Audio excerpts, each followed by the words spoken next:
What is not a bullet you dodged, but a huge tactical nuke you avoided? These are the internet's best answers to that question.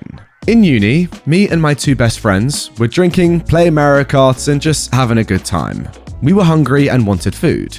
I said, let's just make a tombstone pizza because we've been drinking and most delivery services were closed at 1:30 a.m. One friend said he's fine to drive. I said, no, bad idea. He got the other guy to go with him. Now, McDonald's usually doesn't take 2 hours to get, so eventually I went for a scooter ride, since McDonald's was literally less than 2 miles away. I noticed there's a taped off spot on the bridge right before McDonald's with a crane, cops, and an ambulance. They curbed the car and drove it off the bridge into the shallow creek, top first, dying on impact. I dodged the nuke of death, but ate the bullet of survivor's guilt for nearly 5 years. What an insane start to this video. I guess never get in the car with someone who's had a few drinks. Wow. OPS actually left a little edit below. Based off the comments, I guess I have a few things to add. 1, I am doing good. Depression and fear of driving lasted a pretty long time. Moving back home for 2 semesters helped a lot versus being alone in the college apartment they shared. 2, it's those old Razor scooters that you kick, not a moped or electric scooter. Okay, that clears that up. And 3, I took the keys off the driver, but he had a spare key, and they left when I went to the bathroom. I got to the living room and they were gone. Looked out the window and his car was gone. I verbally said, F, what an idiot. His dad is going to be livid if he gets pulled over. Oh my god, what an insane story. Little bit of a simpler one. The second floor of the house I was renting collapsed a month after I moved out. When I was 11, I started losing vision in my left eye and eventually went completely blind in about 2 to 3 weeks. After lots of testing, we found that I had a brain tumor in my left optic nerve that would likely spread quickly.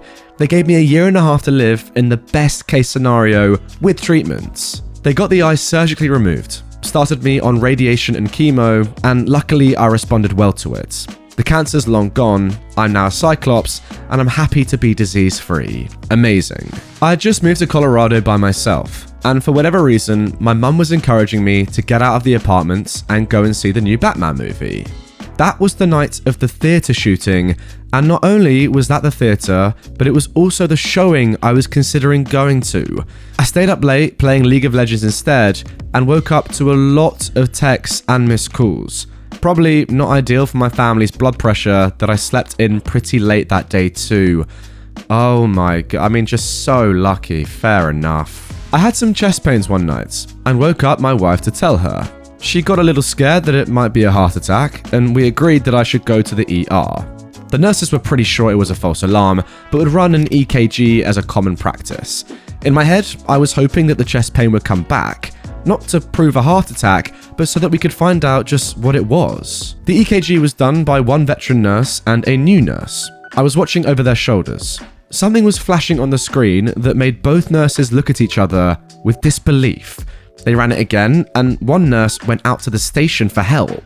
The other stayed with me, and very nicely told my wife and daughter to go back out to the waiting room. A few seconds later, 5 to 6 more people came into the room, slowly and calmly, and began prepping me for something. It turns out that I was having my second heart attack that night in the ER. The doctors and nurses found an obstruction in my heart and were prepping me to have it cleared and a stent placed. When I got out of surgery, the doctor who placed the stent told me, "You probably picked the best time and place to have a heart attack. Right here in the ER." Wow. Not only is that fortunate, that's actually quite incredible that you didn't even realize that you already had a heart attack. Just a little bit of chest pain? I mean, wow, that is kind of worrying that something so important can only have that small feeling. Jeez. I used to own a gym with a partner. I sold my half of the company and took a boring but stable government job about 3 months before the pandemic. Wow.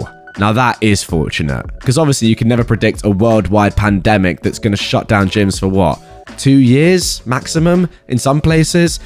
Oh, you lucky, lucky man. When I was 16, I had a good friend whose father was a wealthy businessman of some kind. This is Chicago, and I guess his dad started screwing around with the wrong guy's woman. My friend told me it has something to do with the mob or a mobster's wife. I never knew for sure, but I do know that I saw firsthand his dad get threatened at a tennis court of all places by two well-dressed, clearly Italian men who drove up in a black Cadillac. I was sitting right there with his friend as they talked to him, and it was exactly as I imagined it would be in the movies. My friend said there was a contract on his dad. He actually said it like it was cool, and at the time, I guess I thought it was too. I was invited to go with them on a fishing trip in Lake Michigan that week. My friend, his dad's friend, and me.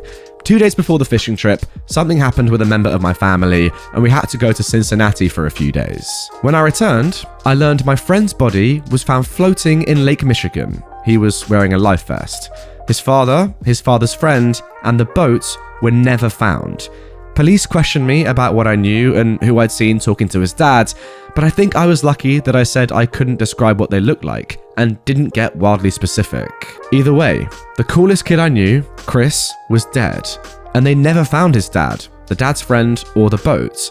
It was a nice boat on a calm day on Lake Michigan, and something bad happened. I always felt I'd dodged getting caught up in something I wouldn't have been able to escape from. Yes, 1000% you did.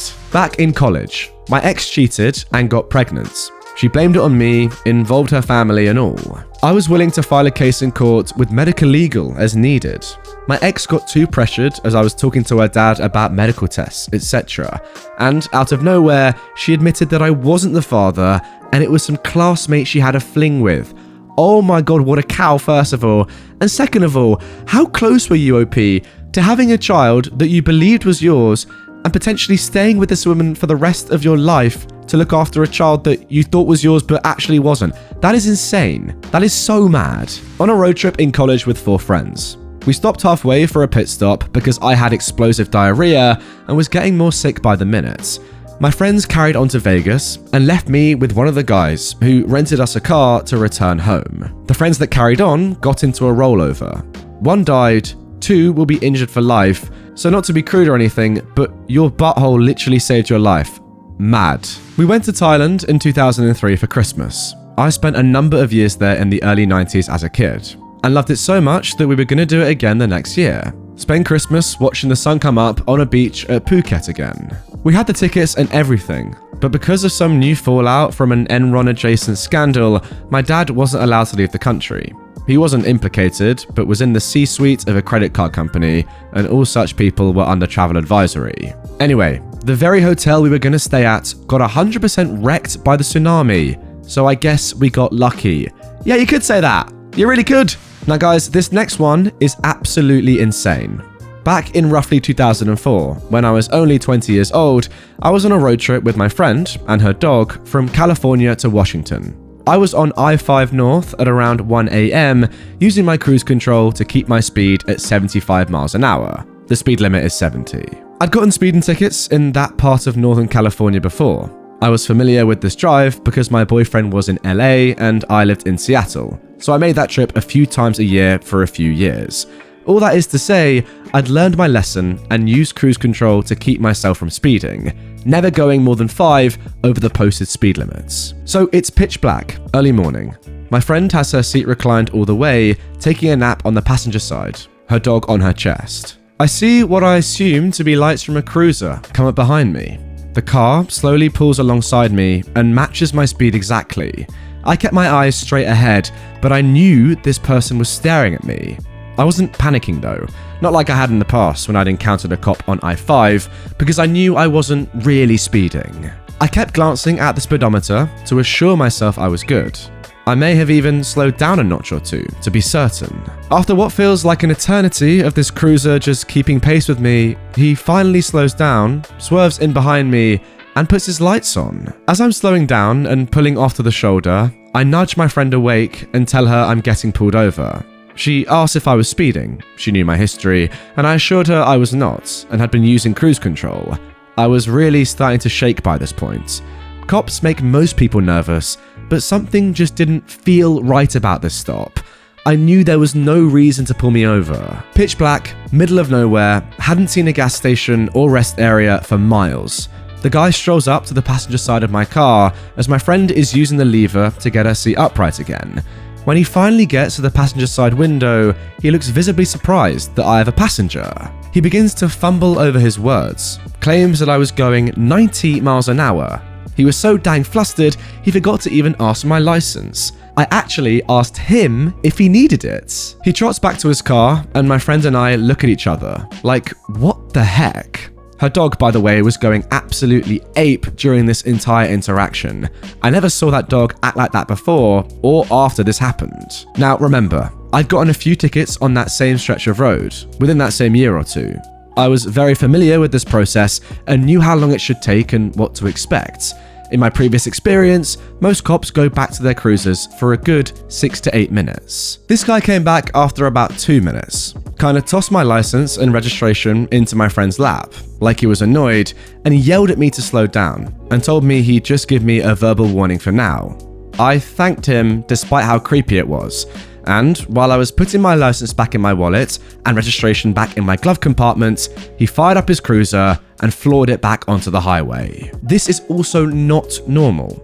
Anytime I've been pulled over, they'd always tell me to pull out ahead of them, so they could make sure I merged carefully back onto the freeway. My friend and I were freaked. She was more freaked than me. I think I was trying to explain it away, give him the benefit of the doubt at first, but the longer I thought about it, the more uncomfortable I became.